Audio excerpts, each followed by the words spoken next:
الشيطان الرجيم بسم الله الرحمن الرحيم السلام عليكم ورحمة الله وبركاته الحمد لله رب العالمين وبه نستعين على أمور الدنيا والدين نحمده ونستعينه ونستهديه ونستغفره ونعوذ بالله من شرور أنفسنا ومن سيئات أعمالنا من يهده الله فلا مضل له ومن يضلل فلا هادي له أشهد أن لا إله إلا الله وحده لا شريك له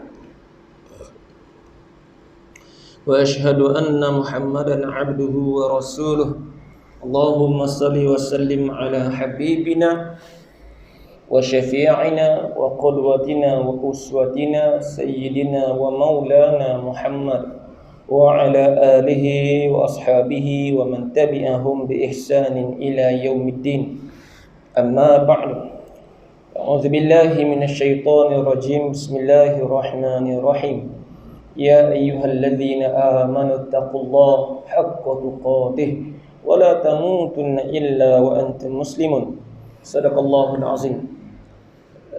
Yang dihormati lagi dikasihi Imam Bilal, pengurusi surau Kampung Jaya beserta dengan AJK, khususnya JPKK Kampung Jaya,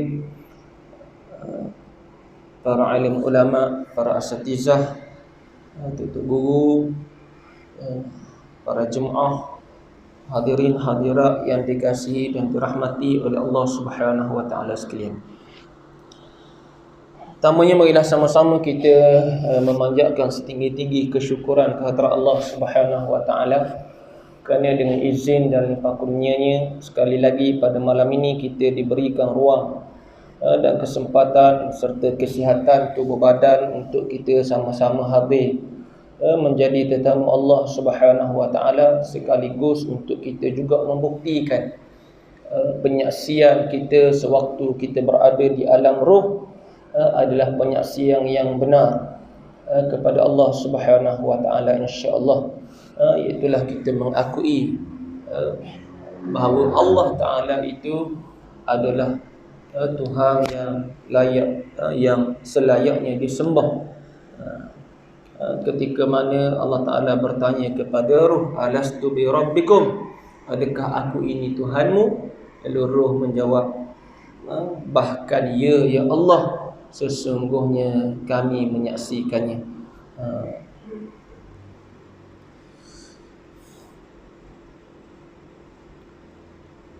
Baik, tuan-tuan yang dirahmati dan dikasihi oleh Allah Subhanahu wa taala sekalian, insya-Allah pada malam ni kita nak kongsi beberapa nasihat dan wasiat yang ditinggalkan oleh seorang wali Allah Subhanahu wa taala, yang mungkin kita ulang balik sedikitlah.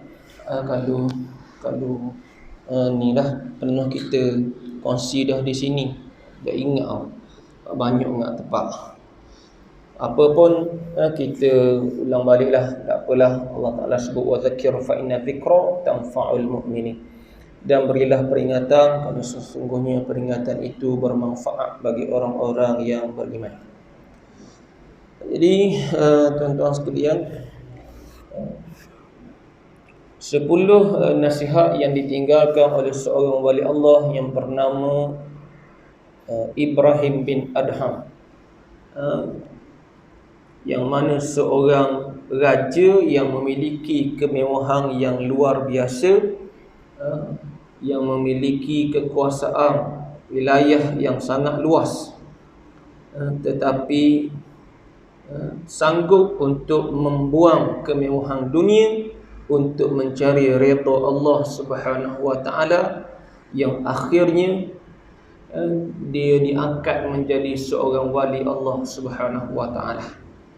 Daripada seorang yang kaya, bagaimana setiap kali diriwayatkan, setiap kali Ibrahim Adham ni nak keluar, dia akan diapit ataupun diiringi oleh 40 bilah pedang yang dibuat daripada emas. Maknanya 40 orang ni akan pegang pedang mah untuk iring dia. Dan juga 4 batang tongkat kebesaran juga yang diperbuat daripada emas berada di depan dan di belakangnya. Nak royaknya kemasyhuran, hebatnya dia ni. Maknanya macam orang nak masuk parlimen tau. Dia panggil berapa? Dia bawa, dia panggil berapa ni? Hok kayu so. Hok untuk atas dia. Cikgu, tak kenal? Cok Ma. Si baik tak tahu. Kita tak panggil dia cikgu tadi. Panggil Cok Ma tau. InsyaAllah jadi yang berhormat apa ni. Mudah-mudahan. Maknanya adung pasir berdengung. Baik, jadi tu kemewahan yang Allah Ta'ala berikan kepada Ibrahim Adham. Nama dia Abu Ishaq Ibrahim bin Adham, seorang yang kaya, dikenali sebagai Raja Balkh. Tapi suatu hari Allah Ta'ala nak ubah dia, nak beri petunjuk, nak beri hidayah kepada dia. Lalu terjentik hatinya untuk keluar memburu binatang. Lalu keluarlah dia dengan pengawal-pengawal dia ni. Dalam kesibukan dia kejar ni binatang beruang ni, akhirnya dia tak pisah daripada kumpulan ni. Allah Ta'ala punya kuasa. Kumpulan dia gitak lain, dia gitak lain, pisah. Dan dia melihat seekor rusa yang hampir, yang berada hampir dengannya. Bila sahaja dia angkat anak panah untuk memanah rusa tersebut, tiba-tiba Allah Ta'ala mengurniakan ataupun membuatkan rusa itu berkata-kata dengannya. Bila nak angkat panah ni, nak panah, tiba-tiba rusa tu cakap. Tak pelik tau, tak pelik. Sebab apa? Sebab innallaha ala kulli syai'in qadir. Allah Ta'ala berkuasa di atas segala sesuatu. Sebab zaman Nabi dulu pun bewok cakap depan Nabi, dok cakap depan Nabi, pokok cakap depan Nabi. Unta pernah bercakap dengan Nabi. Pohon tama pernah cakap dengan Nabi. Tak pelik. Bila Allah Ta'ala idza arada syai'an an yaqula lahu kun fayakun. Bila Allah Ta'ala nak satu perkara itu berlaku, maka cukup Allah Ta'ala kata kun, jadi, maka jadilah. Jadi tiba-tiba rusa tu cakap rusa tu kata benda? Rusa tu kata, hei manusia yang lalai, aku disuruh oleh Allah Subhanahu Wa Ta'ala untuk memburumu.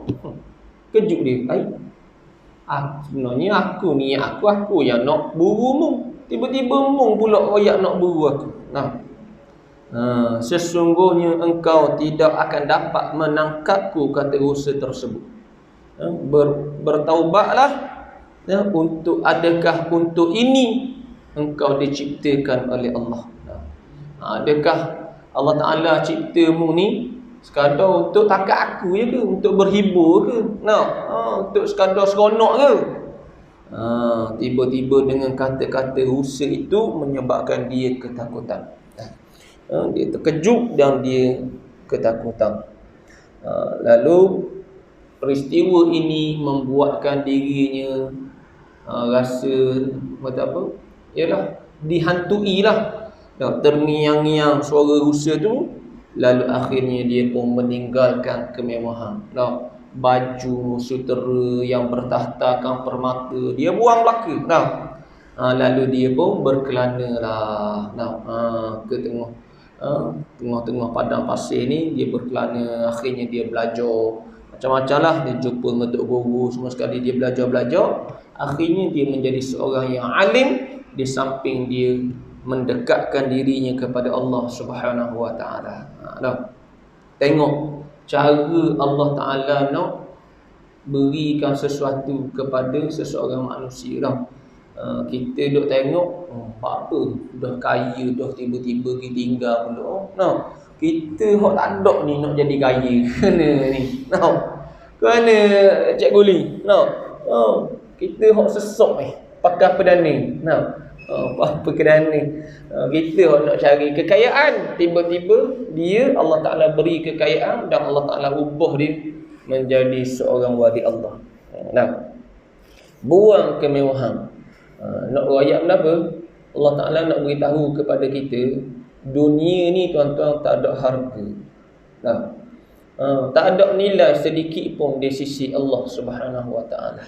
Sebab tu kata ulama, kalaulah dunia ini bernilai di sisi Allah, maka sudah pasti tidak akan ada air walaupun seteguk akan masuk ke dalam mulut orang yang mensyirikkan Allah Subhanahu Wa Ta'ala.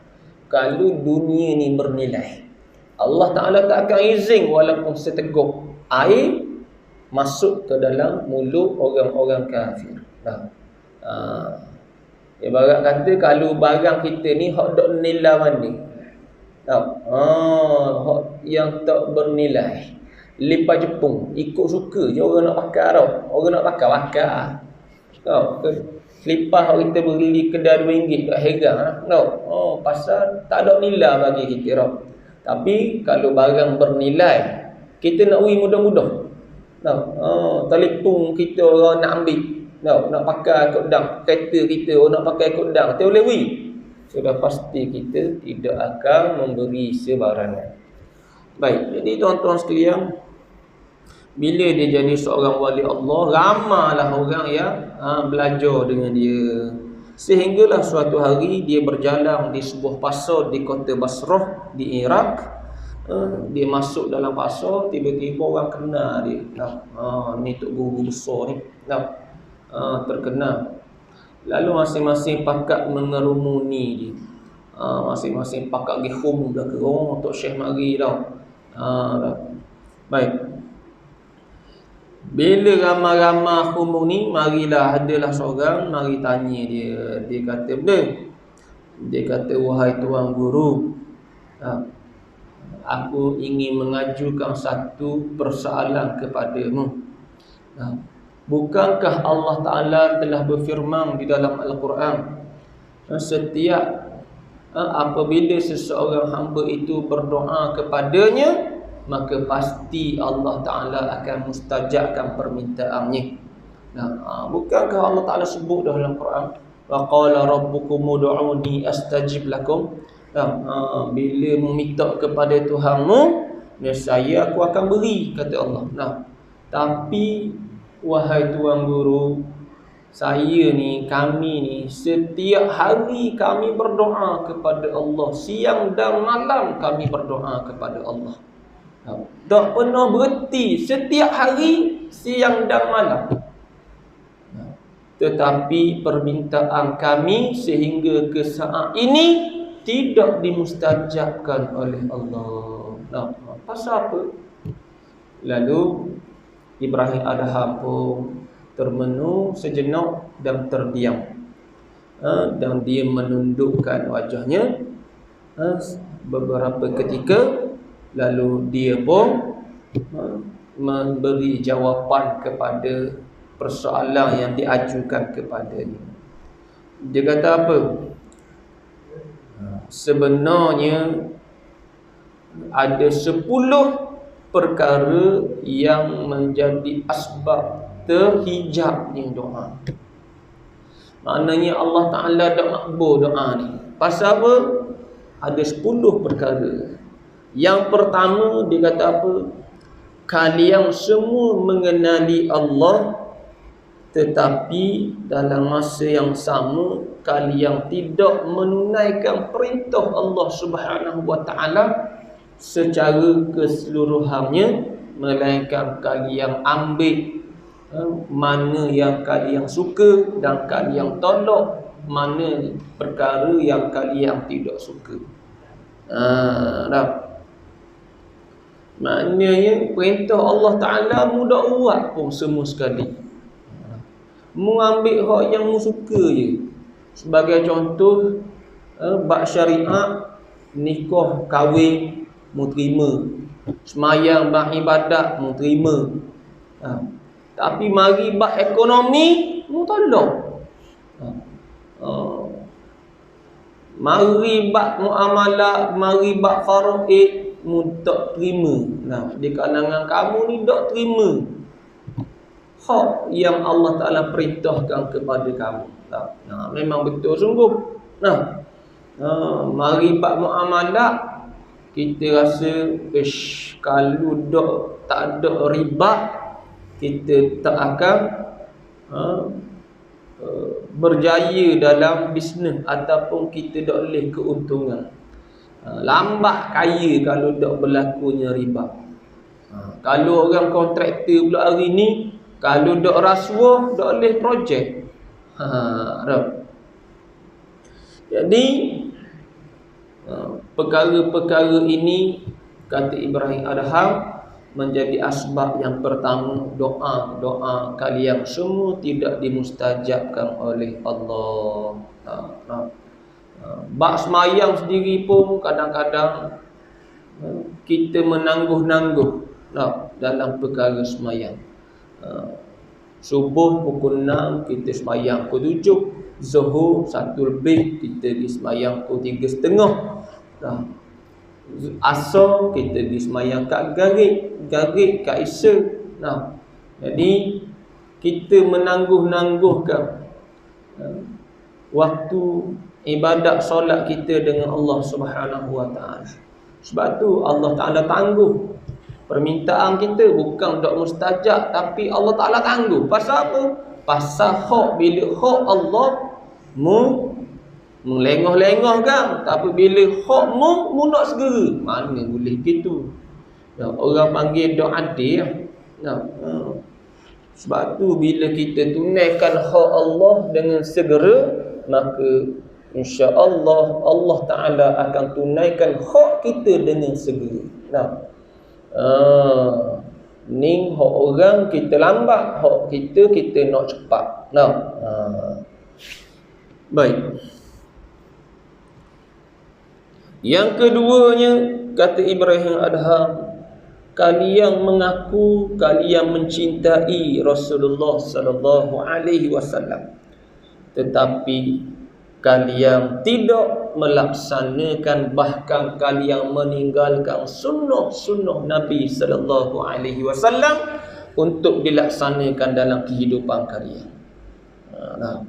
Mu kata mu sayang ke Nabi, cinta ke Nabi, tapi mu tinggal semua sunnah Nabi sallallahu alaihi wasallam.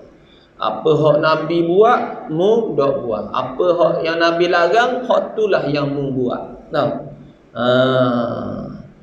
Banyak benda hari ni sunnah Nabi yang telah kita tinggalkan dalam kehidupan kita.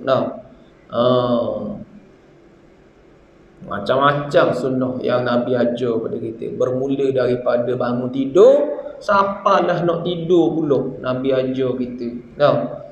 Tapi berapa banyak yang kita lakukan dalam kehidupan kita.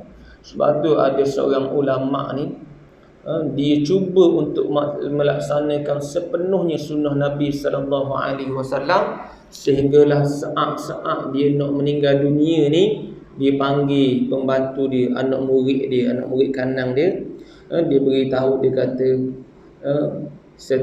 sepanjang kehidupan aku ni, semua sunnah dah telah aku buat dalam kehidupan aku, kecuali satu perkara lagi yang aku tak buat. Anak murid dia tanya, "Kenapa Tok Guru hak yang Tok Guru tak buat?"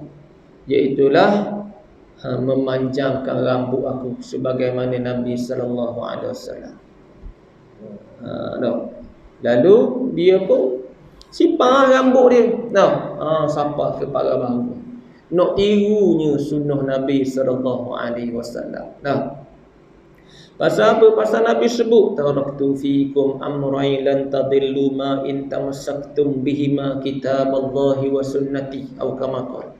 Aku tinggalkan kamu dua perkara, Nescaya kamu tidak akan sesat buat selama-lamanya seandainya kamu berpegang kepada keduanya, iaitulah kitab Allah, itulah Al-Quran dan juga sunnah-sunnahku, kata Nabi. Nah, bahkan Nabi pesan, Nabi kata di akhir zaman nanti, gigitlah sunnah-sunnahku dengan gigi-gigi gerham. Nabi kata. Nah, maknanya payahnya kita di akhir zaman ni nak melaksanakan sunnah Rasulullah sallallahu alaihi wasallam dalam kehidupan kita. Nah, payah. Nah, pasal apa? Pasal ramanya orang-orang yang jahil. Nah. Bila kita buat je, orang akan kata, oh, apa buat gini. Nah, sebagai contoh hari ni, contoh yang paling mudah kali. Nabi ni lepas daripada azan subuh, Nabi akan berbaring seketika sebelum Bilal melafazkan iqamah. Pernah tak kita tengok orang buat Allah surah? Tak pernah. Kita pernah tengok almarhum Tok Guru Ni Aziz. Memang dia selalu buat. Sementara menunggu iqamah dilakukan, dia akan berbaring buat seketika. Bukan tidur, mengiring. Dia berbaring kejap. Bila kita cek pasal apa Tok Guru berbaring, rupa-rupanya sunnah Nabi. Di antara sunnah Nabi, sebelum masuknya azan iqamah dilakukan, maka Nabi akan baring sekejap. Dia akan tidur mengiring. Bukan tidur, dia berbaring. Dan itu dilakukan oleh almarhum Tuan Guru Ni Abdul Aziz Nikmat. Hak lain-lain banyak lagi lah tuan-tuan. Sunnah. Ni kita ambil sunnah. Hak seronok kita. Hak dok seronok kita tinggalkan. Hak learning sunnah, hak ramai kali orang nak ikut, nikah lah. Kena Abang Nazri. Kalau bak nikah sunnah. Boleh sunnah. Tapi banyak jadi punah.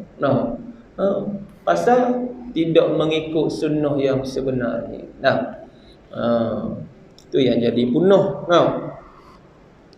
Baik. Bahkan hari ni nak selawat 1000 kali sehari pun payah. Itu tak muslimat ibu. Kita nak selawat 1000 kali sehari. Jangan kata 1100 pun tak cukup.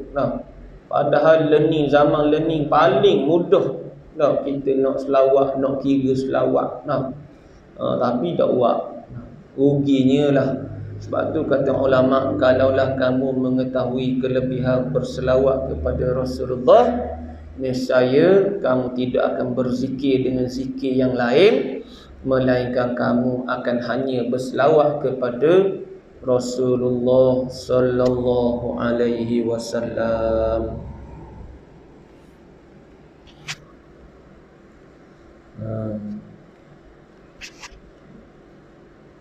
Baik. Jadi tuan-tuan sekalian,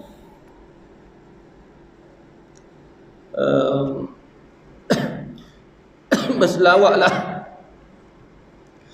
sementara kita masih lagi bernyawa ni tau.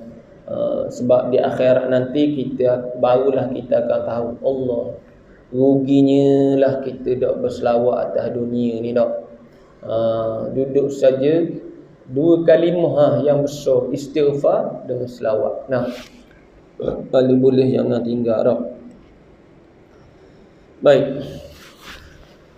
Yang ketiga, kata Ibrahim Adham, kalian membaca Al-Quran, namun kalian tidak beramal dengan apa yang ada di dalam Al-Quran. Maknanya akhir zaman ni Nabi sebut dah pun. Nabi kata apa? Yushiku an ya'tiya 'alan nas zamanun la yabqa minal Islam illa ismuh wa la yabqa minal Quran illa rasmuh. Nabi kata Akan tiba satu zaman nanti, wahai sahabat-sahabatku, di mana kamu akan melihat tidak tinggal lagi pada Islam itu kecuali hanya pada nama-namanya sahaja. Dan tidak tinggal lagi pada Al-Quran itu kecuali hanya pada tulisan-tulisannya sahaja. Nah, di akhir zaman jangan kata nak beramal, baca pun tak molek. No. Kita baca bila? Bila masuknya Ramadan, 15 hari lagi. No. 14 hari lagi, barulah masing-masing berlumba-lumba untuk menghabiskan dan mengkhatamkan Al-Quran. No. Bukan kata salah, tapi perkara tersebut amat malang.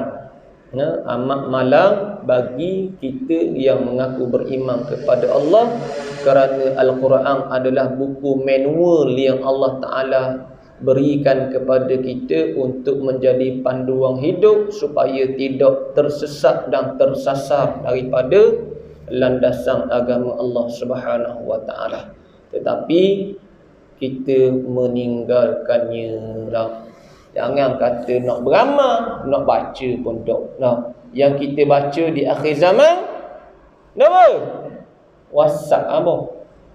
No. Baca WhatsApp, baca Facebook. Lepas tu learning medsos baru pula. TikTok. Ayatnya dah. Habis. Bini pakat joget belaka. Tok lelaki pergi kerja perlu marketing. Bini duk joget pangkuali, pangperiuk.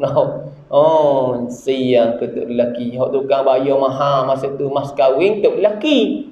Hutang dah habis lagi bayar. Lepas tu orang lain yang tengok bini kita jengkreng bah. Jadi tuan-tuan sekalian, bahkan kadang-kadang kita nak baca surah Al-Mulk pun payah. 30 ayat Nabi kata yang akan memberi syafaat kepada pembacanya di alam barzakh. Iaitulah tabarakalladzi biyadihil mulku wa huwa ala kulli syai'in qadir ila akhiril ayah. Sebab tu tuan-tuan sekalian, saya pesan kepada diri saya dan kepada tuan-tuan semua, peganglah pesanan ini sungguh-sungguh. Malah macam mana pun kita, jahat macam mana pun kita, dokrok macam mana pun kita, letih macam mana pun kita, sebelum tidur janganlah kita meninggalkan suratul Mulk. Kerana apa? Kerana Al-Mulk ini akan menjadi peguam dan penyelamat kita di alam barzakh. 30 ayat je tuan-tuan, lebih kurang 7 minit je. 7 minit. Kita tak 10 minit. Sebelum tidur, tuan-tuan ambil telefon, buka YouTube, pasang suratul Mulk. Ikutlah kalau dok ingat. Ataupun buka aplikasi Quran, bacalah Al-Mulk 30 ayat. Insya-Allah Al-Mulk akan menyelamatkan kita daripada fitnah di alam barzakh. Maknanya insya-Allah kita akan terselamat daripada azab kubur, insya-Allah. Ni janji Nabi. Orang yang baca Al-Mulk, maka dia akan terselamat daripada azab kubur. 30 ayat je tuan-tuan, 7 minit. Dokang dak boleh. Kita baca WhatsApp, baca Facebook pun kena molek sampai sejam duk nenung depan telefon. Jadi apa salahnya kita ruangkan masa sebelum tidur baca surah Al-Mulk 30 ayat. Kalau duk pandang, tuan-tuan dengar ikut slow-slow. Lama-lama boleh ingat Al-Mulk 30 ayat. Baik. Sebab Nabi sebut iqra'ul Qur'an fa innahu ya'ti fi yaumil qiyamah syafi'an li ashabihi atau kama qala. Nabi kata apa? Bacalah Al-Quran kerana sesungguhnya ia akan datang pada hari kiamat yang akan memberi syafaat kepada orang yang membacanya. Nah, rugilah tuan-tuan. Kesempatan yang Allah Ta'ala beri pada kita ni, ambillah peluang untuk kita baca Quran. Dan nyawa kita duduk di halqah, kita tak boleh nak baca dah Quran tau. Duduk dalam kubur tak boleh nak baca Quran tau. Atas dunia ni je kita ada peluang untuk baca Quran tau. Memanglah kita rasa malas tau. Baca Quran ni ngatuk mata tau. Tak sedap. Tak sedap sebab kita tak faham tau. Tapi kalau kita faham, kita akan rasa seronok. Sebab apa? Sebab Quran ni tak ada lagi kitab ataupun buku ataupun apa sahaja jenis majalah ke, tak kira lah apa pun maklumat yang boleh cerita perkara yang akan datang, perkara yang sebelum dan yang akan datang, yang sedang dan yang akan datang ada, kecuali Al-Quran. Quran boleh cerita benda yang akan berlaku. Quran boleh cerita kisah yang akan berlaku bila mana berlakunya kiamat, macam mana keadaannya huru-hara di hari kiamat. Quran cerita Al-Qari'atu mal-Qari'ah. Allah Ta'ala cerita surah apa ni? Surah Zalzalah, iza zulzilatil ardu zilzalaha. Suratul Waqi'ah, Allah Ta'ala cerita. Maknanya benda yang akan berlaku dah pasti akan berlaku. Tak ada lagi. Kita jumpa buku yang cerita benda yang akan berlaku, tak ada. Surat khabar cerita benda yang lepas dah. Kalau kita duduk belak surat khabar, hak lepas dah. Ni hak akan datang ni. Esok akan berlaku benda apa? Zalikal kitabu la raiba fih. Yang tidak ada syak padanya. Baik. Sebab tu tuan-tuan, bacalah Al-Quran. Al-Quran ni dia mendamaikan. Sebab tu tuan-tuan sekalian, kalau hati kita tak tenang, ambillah wuduk, bukalah Al-Quran, insya-Allah hati kita akan jadi tenang, insya-Allah. Sebab apa? Sebab Al-Quran itu adalah kalamullah. Kalam Allah. Ucapan Allah. Bicara Allah. Maknanya tak ada dah. Hak lebih hebat daripada Al-Quran ni. Mukjizat yang kekal sampai ke hari ini. Kita nak tengok mukjizat hak berlaku zaman Nabi, kita tak boleh nak tengok dah. Sebab kita dah hidup zaman Nabi, kita tak boleh nak tengok. Pokok jalan kita tak boleh nak tengok. Apa ni? Bot berbicara dah. Unta cakap tak boleh nak tengok dah. Air keluar daripada jari Rasulullah, kita tak boleh nak tengok dah. Macam-macam Nabi belah bulan, kita tak boleh tengok dah. Yang kita boleh tengok mukjizat yang kekal sampai ke hari ini, Al-Quran. Tak ada orang boleh hubung Quran walaupun satu perkataan. Sebab tu tuan-tuan sekalian, bacalah Al-Quran, insya-Allah hatimu akan menjadi tenang, insya-Allah. Kita stres lebih-lebih lagi dalam suasana kehidupan hari ini. Sepatutnya kita lebih dekat lagi dengan Al-Quran. Al-Quran cerita macam mana Dajjal, macam mana peristiwa Ya'juj Ma'juj. Allah Ta'ala cerita baka dalam Quran, dan peristiwa ni akan berlaku, tuan-tuan. Macam mana Nabi ajar siapa yang nak selamat daripada fitnah Dajjal, hendaklah dia menghafaz 10 ayat daripada suratul Kahfi. Dan kita minta kita selamatlah daripada fitnah Dajjal tu. Jadi tuan-tuan, bacalah Al-Quran, insya-Allah. Lepas ni kita doklah menjadikan Ramadan ni sebagai bulan untuk kita membaca Al-Quran dalam kehidupan kita.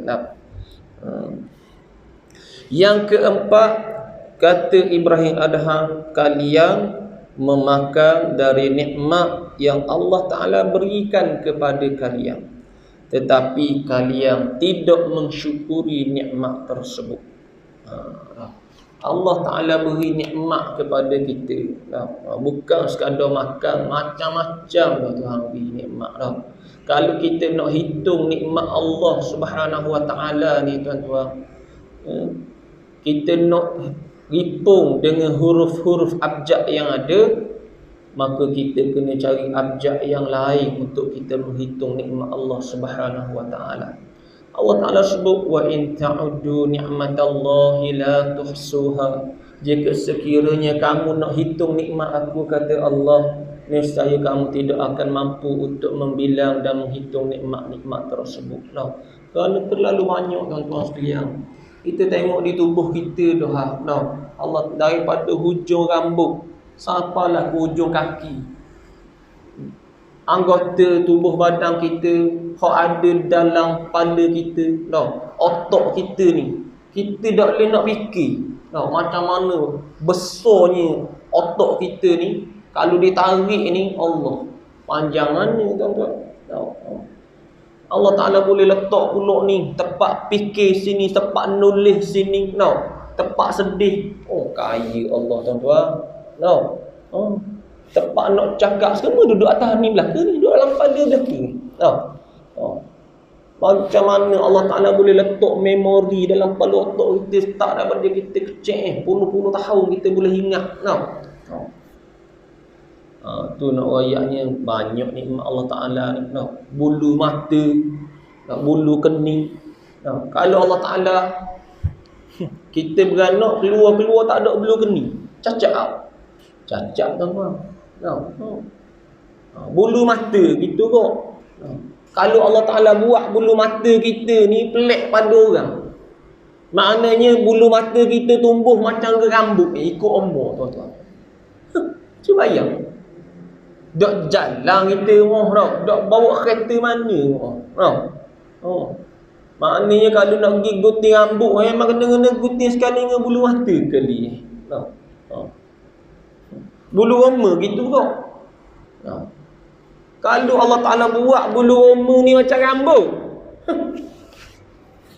dak keluar rumah kita duduk dalam zoo ya. Tak apa, duduk hutang gayuk makan pisang. Nak royaknya kaya tu baru sikit, baru nikmat kulit, nikmat mata. Dalam mata ni macam-macam tuan buat. Bila gelap ni, kornea mata kita ni dia akan jadi besar. Mata hitam kita jadi besar. Bila duduk dalam keadaan cerah, berubah pula jadi kecil pula untuk tambah mata kita ni pedih. Jadi kita boleh buat, boleh tengok jauh, boleh tengok dekat. Cuba tanya orang yang pakai spek mata ni. Allah Ta'ala tarik nikmat rabung. Maknanya rabung dekat. Maknanya kalau buka spek dia tak boleh nak baca dekat. Tanya cikgu, tahu mana. Maknanya tengok. Ada orang rabung jauh, tengok jauh tak nampak tu. Ada orang rabung silap. Tu nak rayaknya. Tu duduk di mata, hak di telinga, hak dalam ni gegendang telinga yang boleh mengimbangi tubuh kita. Kalau tubuh gegendang kita rosak tu, maknanya elemen kita jalan tak apa nak betul. Maknanya kaya Allah Ta'ala ni tuan-tuan. Tapi kita tidak mensyukuri nikmat tersebut. Sebab tu Allah Ta'ala sebut, la in syakartum la azidannakum wa la in kafartum inna azabi lasyadid. Jika sekiranya kamu mensyukuri nikmatku, kata Allah, nescaya aku akan tambah nikmat untukmu.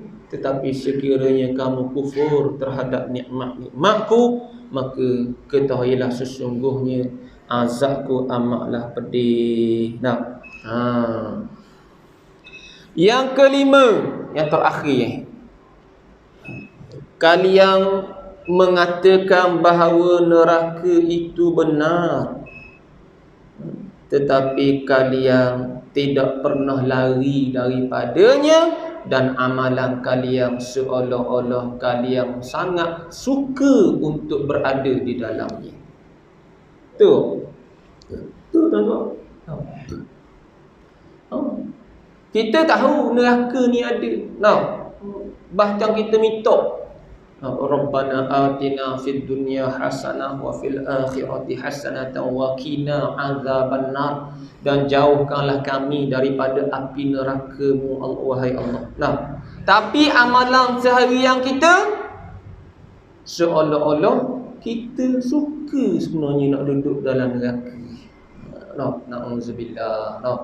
Neraka ni dahsyat tuan-tuan. Dan ianya telah pun wujud, telah pun ada ketika ini. Allah Ta'ala dah buat, dah ada dah. Tunggu orang je nak masuk tuan-tuan. Keadaan gaung yang sangat dalam dan keadaan yang sangat gelap gelita, dan apinya telah pun dihidupkan. Ada orang tanya dah, macam mana boleh jadi gelap? Kan api kan megah. Tu api yang kamu tengok atas dunia. Api yang tahap api yang paling panas ni tuan-tuan, warnanya adalah kehitam-hitaman yang sangat pekat. Nak royaknya terlalu panas api tu sampai jadi hitam. Dan orang yang dimasukkan ke dalam neraka, Allah na'udzubillah. Setiap hari dia panjat dinding gaung api neraka ni untuk dia keluar, tetapi Allah Ta'ala tidak mengizinkannya. Na'udzubillah. Tapi kalau kita tanya, takut belaka. Tapi amalan kita macam kita suka. Ngopak, hari-hari ngopak. Bila kata, apa ngopak hang kan? Bukan nak ngopak ni, kita nak cerita ni. Dia tukar ayat ngopak ni jadi macam nak cerita. Nak royak je, bukan nak ngopak. Macam riba riba dia tukar jadi faedah. Dia jadi bunga. Padahal riba tu haram. Allah Ta'ala sebut wa halallahu al-bai'a wa harrama riba. Sesungguhnya Allah Ta'ala menghalalkan jual beli dan mengharamkan riba. Sebab tu juga riba ni juga pun dosa besar pun. Satu hari Nabi berjalan dengan Sayyidina Ali karamallahu wajhah au radhiyallahu anhu. Di dua tanah perkuburan, dua kubur. Nabi lalu, Nabi pun sapa tempat tu. Nabi royak kepada sahabat ni, Sayyidina Ali ni dan beberapa orang sahabat ni. Nabi kata, wahai Ali, tahukah kamu apa yang sedang berlaku kepada dua ahli kubur ni? Nabi kata, aku tak tahu. Jawab Rasulullah, sesungguhnya dia sedang diazab oleh Allah Ta'ala. Bukan kerana dia melakukan dosa-dosa yang besar, tetapi dua dosa yang dia lakukan. Yang pertamanya iaitulah pakaiannya tidak bersih daripada waktu dia nak melaksanakan ibadat solat, maka air kencingnya tidak bersih daripada pakaiannya. Yang keduanya ialah kerana ghibah. Satu riwayat yang lain sebut an-namimah. Apa ghibah Ghibah ialah mengumpat, menceritakan aibang saudara kita, menceritakan sesuatu perkara yang tidak disukai oleh saudara seagama kita ataupun sahabat kita di belakang mereka. Kalau dia tahu, dia akan marah. Dia tak suka, maka kita telah dikira sebagai mengumpat. Tu. Ada tak orang tak mengumpat hari ni? Ada tak? Mana start daripada dia balik sampailah dia hidup leni ni, tak pernah dia ngopak dalam hidup ni. Tak pernah cerita hal orang. Ada? Asyik payah. Nak cari tuan-tuan mungkin kau tengok muka jernih belaka ni. Ibu-ibu nampak jernih belaka, tak pernah cerita hal orang ni. Tak pernah kata kat orang nak. Learning lagi senang nak mengopak orang tu. Tak melalui mulut, melalui tulisan. Nah, tulis ke WhatsApp. Nah. Oh, dia nak berahi ke hak group seorang hak ada dalam group tu. Dia pun create group baru pula. Dak orang masuk saing ni. Dia pun ngopak sama dia. Oh, berat nak tok bila je dak mari lambat sokmo dak. Oh, gaji no Allah dak.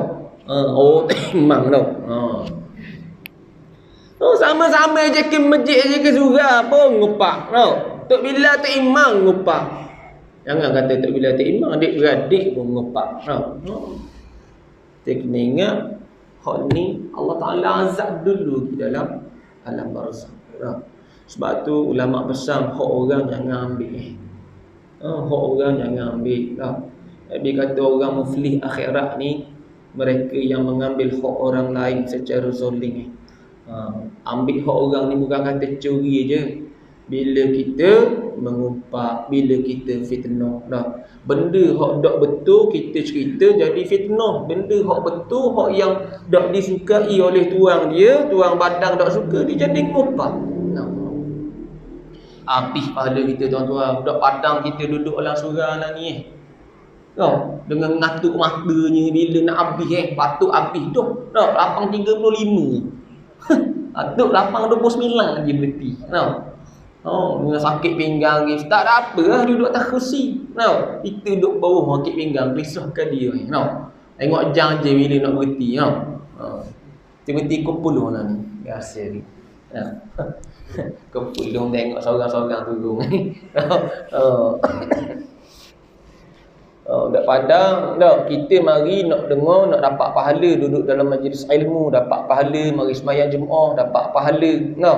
Tiba-tiba pahala kita akhirat esok, pahala hak duduk dalam majlis ilmu boleh korang, pahala hak kita sembahyang Jumaat boleh korang, pahala sedekah boleh korang.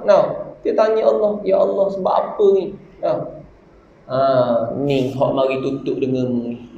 Ni hak atas dunia dulu mu ngupak ke dia, mu zalim dia, mu fitnah dia, mu ambil hak dia, mu caci maki dia. Hutang dia mu dak bayar. Ni lah. Jadi Nabi kata, pahala kamu akan pergi kepada orang yang kamu zalim. Kita pahala hak dak rot cetong dah tuan-tuan. Kalau semayang tu banyak semayang seorang dari semayang jemaah. Timbang-timbang atas mizan sama berat. Mari pula ya Allah, atas dunia dulu dia pernah kata kaku, dia pernah ngubah kaku, pernah fitnah aku, pernah ambil hak aku.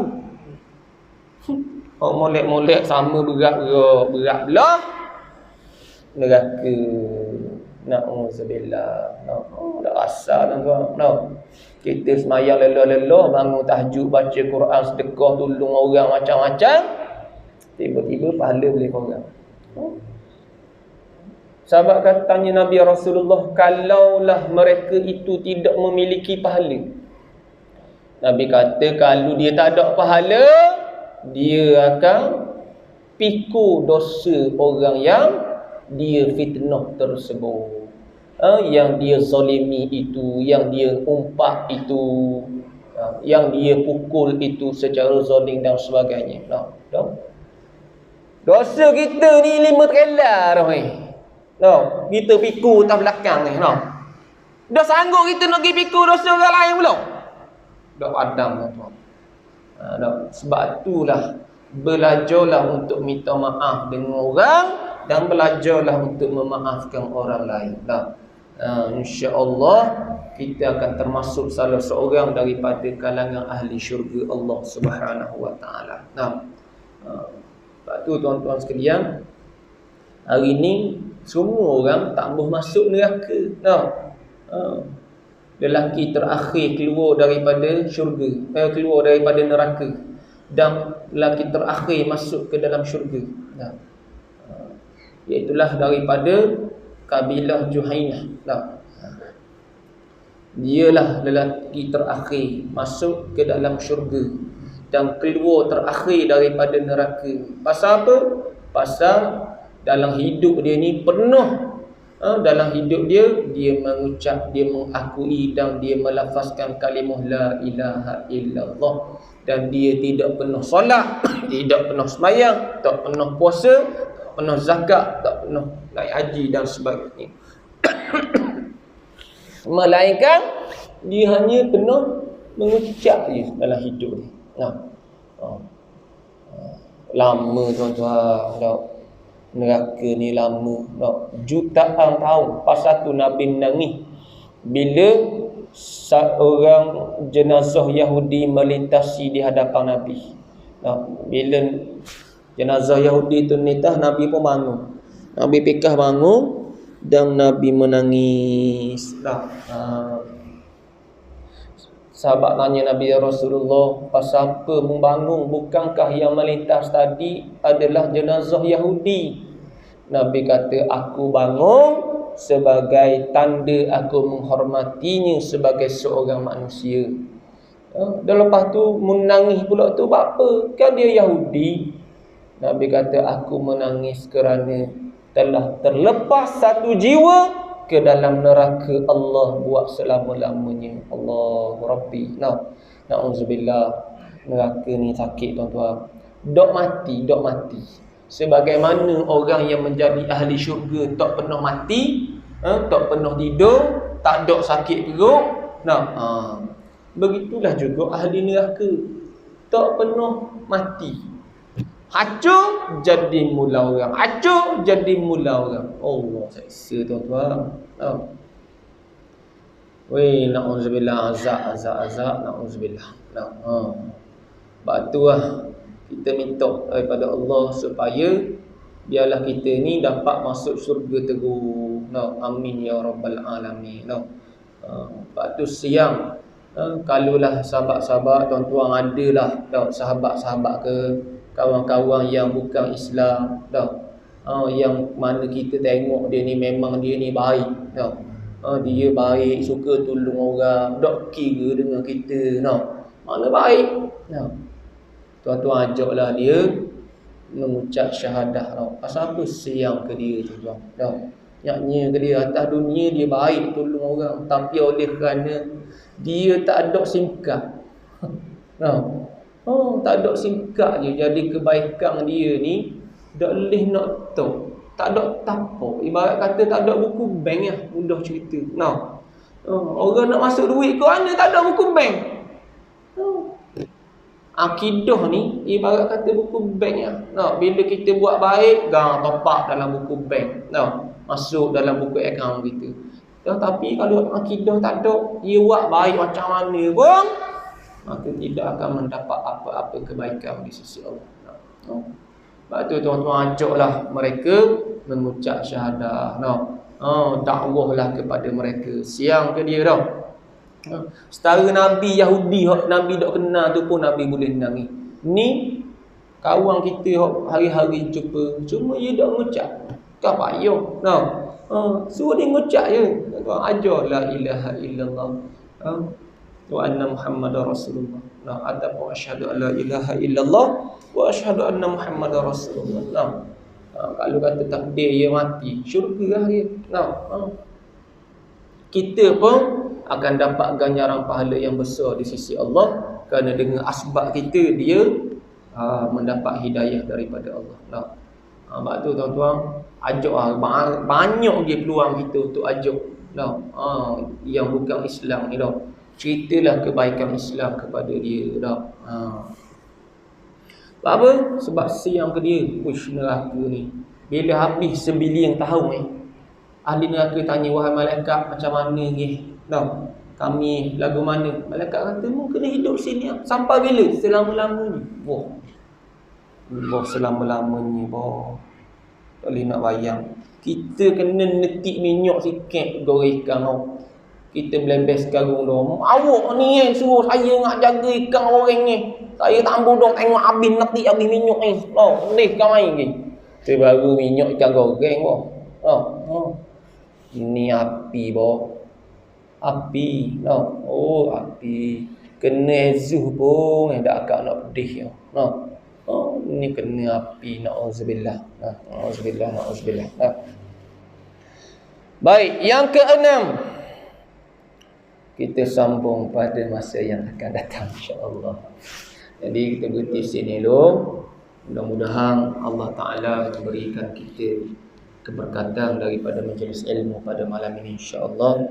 Dan saya mengambil ruang dan kesempatan pada malam ini untuk melancarkan sedikit kutipan derma daripada tuan-tuan sekalian untuk sahabat kita yang diuji oleh Allah. Anak dia sedang berada dalam ICU rasanya, riwayat kemamang ni kritikal, dan suami dia pun tak kerja, tak berapa sihat. Jadi dia nak minta sumbangan lah daripada kita lah, setakat mana yang kita mampu, insya-Allah. Nabi sebut la yu'minu ahadukum hatta yuhibba li akhihi ma yuhibbu li nafsihi. Atau kamaka, dia kata tidak sempurna iman sebahagian daripada kamu sehinggalah kamu mencintai saudara kamu sebagaimana kamu menyintai diri kamu sendiri. Dan sumbangan bila kita beri, insya-Allah Allah Ta'ala akan bayar balik. Tuan-tuan jangan bimbang apa yang kita beri, Allah Ta'ala akan ganti sesuatu yang lebih baik di sisi Allah. Jadi marilah sama-sama kita menyumbang untuk membantu sedikit sebanyak, insya-Allah. Mudah-mudahan ianya juga menjadi asbab untuk kita mendapat syurga Allah Subhanahu Wa Ta'ala di hari akhirat nanti, insya-Allah. Sebab dalam Quran sebut dah kan, siapa-siapa kalaulah kamu boleh menunda kematian, fayaqula rabbi laula akhartani ila ajalin qarib fa asaddaqa wa akun minas salihin. Dan saya akan minta pada Allah untuk bersedekah. Jadi sama-sama kita menyumbang, insya-Allah, setakat mana yang mampulah. Ada belakang tong tu boleh letaklah, insya-Allah. Wallahu a'lam bis-shawab. Aqulu qouli hadza wa astaghfirullahal azim li wa lakum. Wassalamu alaikum warahmatullahi wabarakatuh.